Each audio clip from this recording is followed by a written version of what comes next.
दोस्तों, गौतम बुद्ध की इस कहानी को ध्यान से और अंत तक जरूर सुनिएगा।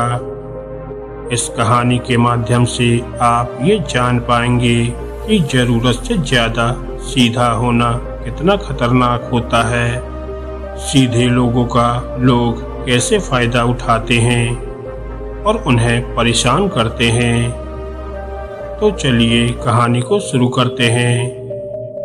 एक समय की बात है, गौतम बुद्ध अपने शिष्यों के साथ बैठे थे।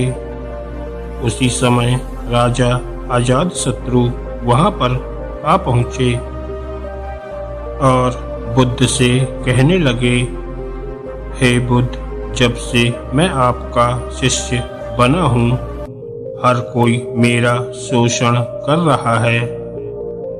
आपका शिष्य बनने से पहले सभी लोग मुझसे डरते थे, क्योंकि उस वक्त मैं बहुत कठोर था और मैं किसी को मौत की सजा देने से पहले एक बार भी नहीं सोचा करता था।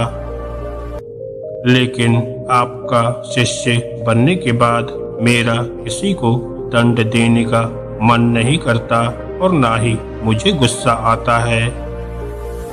मैं शांत हो गया हूँ और सभी को दया भावना से देखता हूँ। लेकिन कुछ लोग मेरे इस बदलाव का अनुचित लाभ उठा रहे हैं और इसने मेरे राज्य के लोगों को भी एक तरह के खतरे में डाल दिया है।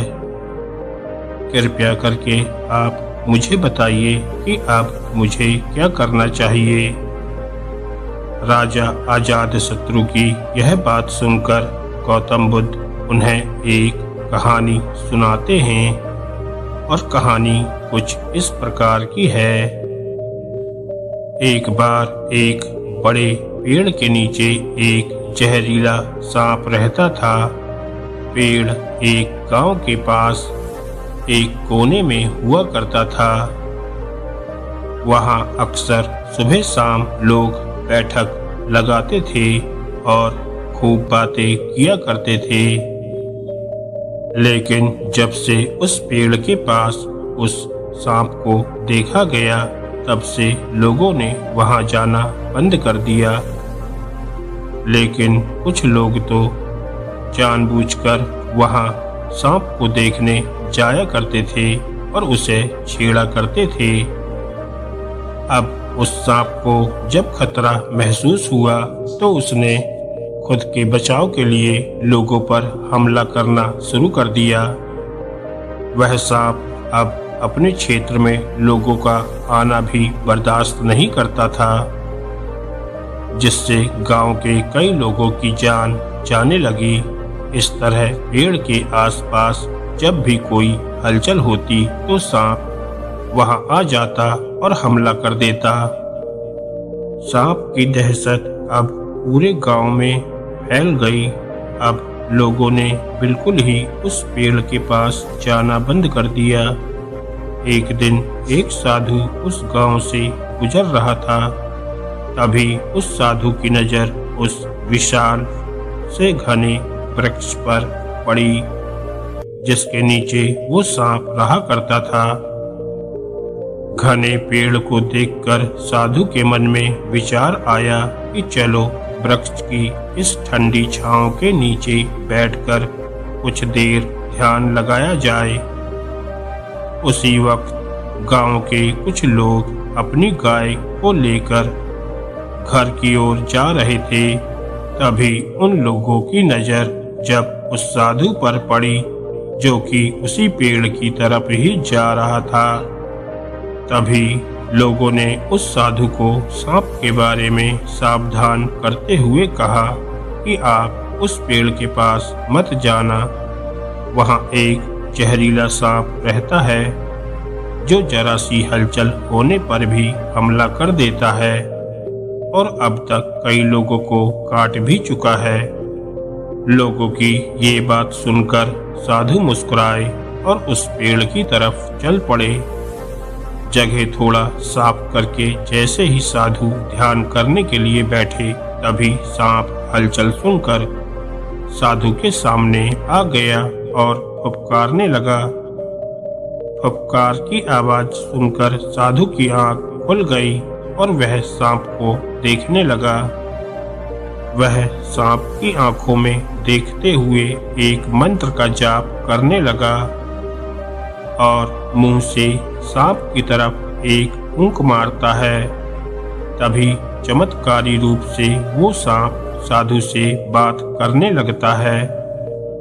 अब दोनों एक दूसरे की भाषा को समझ सकते थे। सांप साधु से कहता है, हे मनुष्य, क्या तुम मुझसे नहीं डरते?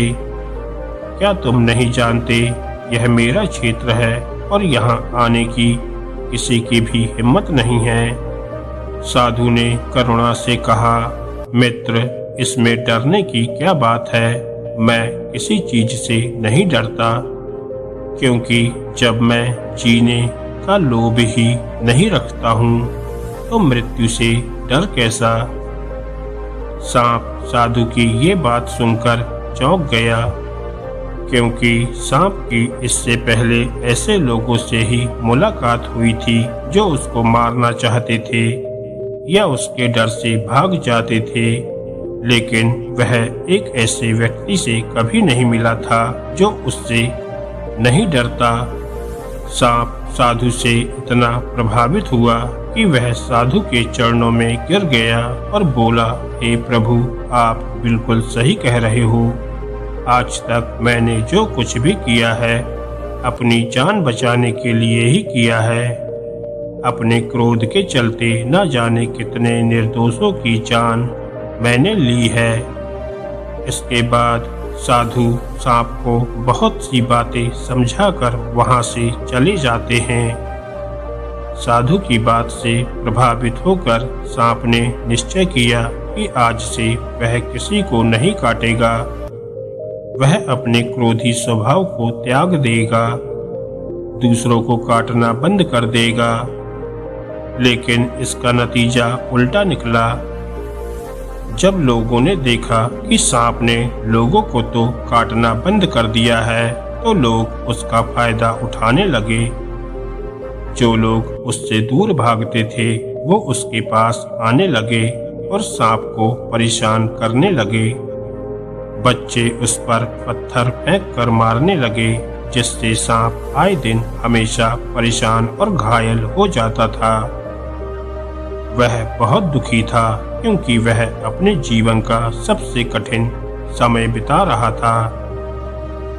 एक बार वह साधु फिर से उस गांव में आया। वह उसी पेड़ के नीचे बैठ गया। तभी साधु की नजर जब दयनीय हालत में पड़े उस सांप पर पड़ी, तो साधु ने उस सांप से पूछा कि मित्र, तुम्हारी ये हालत कैसे हो गई? तुम इतने घायल और इतनी दयनीय स्थिति में कैसे आ गए?